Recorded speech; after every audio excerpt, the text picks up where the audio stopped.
we're in town, we're in Harlem now, so you got to get down. I gotta do it in a way that's nice. I don't want to walk out of here with ice. I'm gonna tell you, man, when I'm in town, you and me, Biz, gonna get it down. That's right, yo. That's right.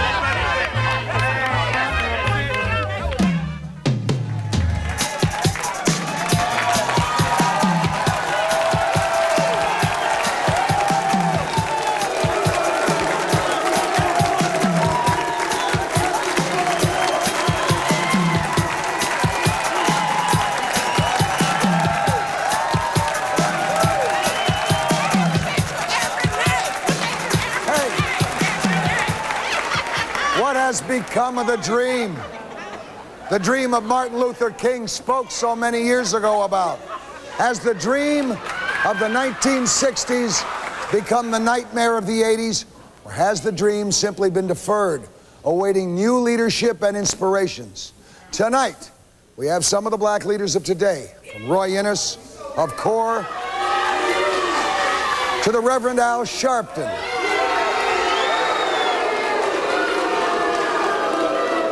Some people call Al the talking microwave, because I'll tell you, he can heat up anything in a hurry. Who speaks for black America? Roy Innis? Al Sharpton? Who speaks? You'll be the judge. Join us tonight.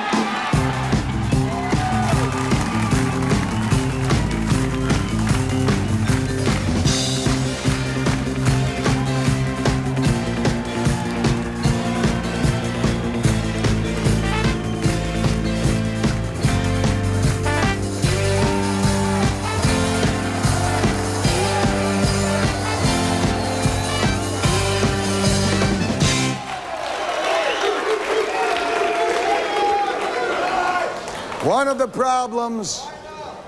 the problems in our country that we really don't address is the white people trying to tell black people who their leadership should be. One of those problems is addressed because the white people, we haven't been able to pick too many good leaders. Well, who does pick the leadership? And what is leadership? It was Martin Luther King. Certainly it's a Jesse Jackson. He got 7 million votes. Tonight I want to introduce you to one very good friend of mine, Roy Innis, and another gentleman.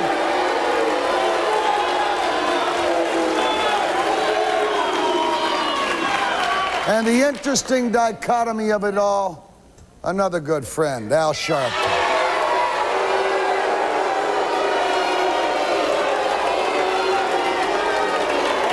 I mean, Al and I have gone out drinking together, but he uses it on his hair. You're not smiling tonight. No sense of humor tonight. Gentlemen, let me go first to Al. On last night's show, you had the audacity to praise Louis Farrakhan and call Roy Innis a bigot. Reverend, would you explain to Roy Innis why he's a bigot? Well, I would not explain to Roy why he's a bigot. I'll explain to your audience. I was a person that had respect for Mr. Innis. Mr. Innis in the late 60s was a nationalist leader in this community.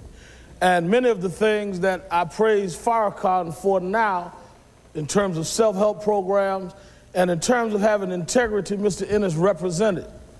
But in this transitional stage, Mr. Innis went from a man who would challenge a Bob Abrams to a man who would curtail and kowtow and back down to a Bob Abrams.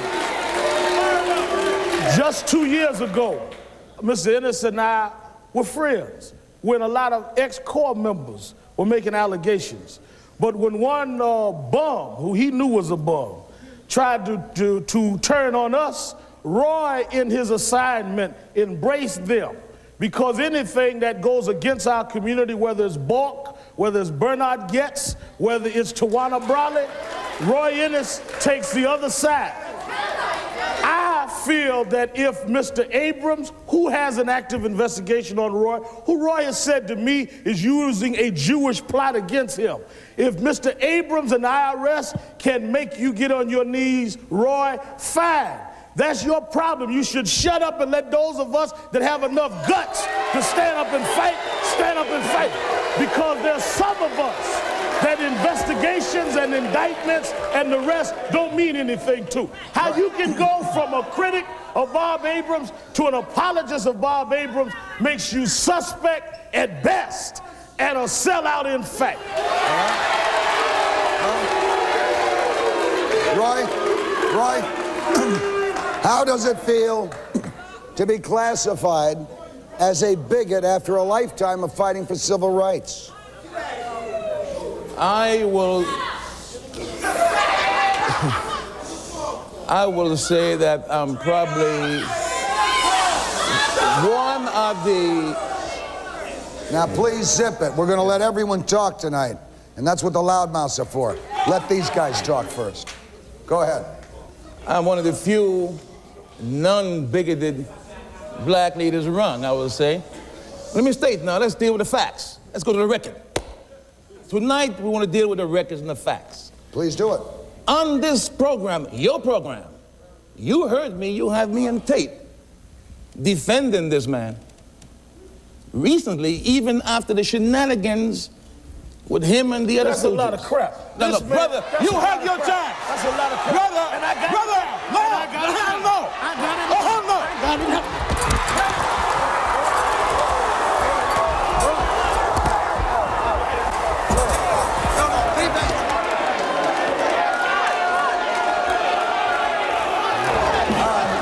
All right.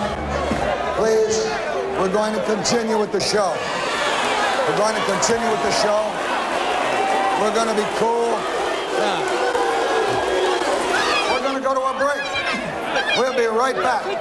We'll be right back. Camera, we'll be right back after these messages. Cool it. Hi, Mom!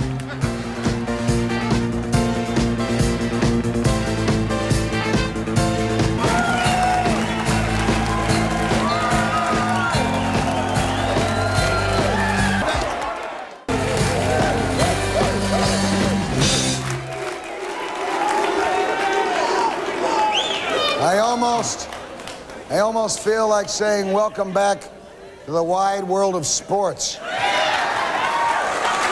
But instead, let me tell you a new format for this discussion.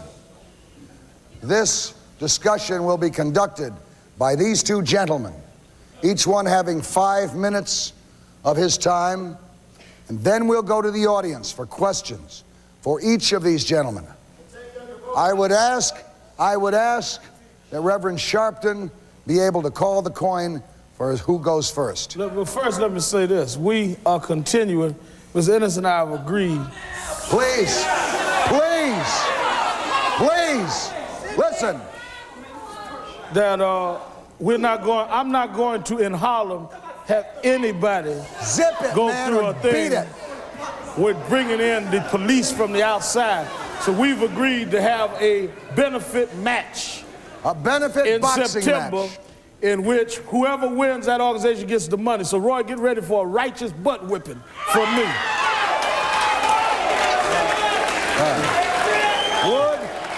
Would the Reverend Sharpton call the coin?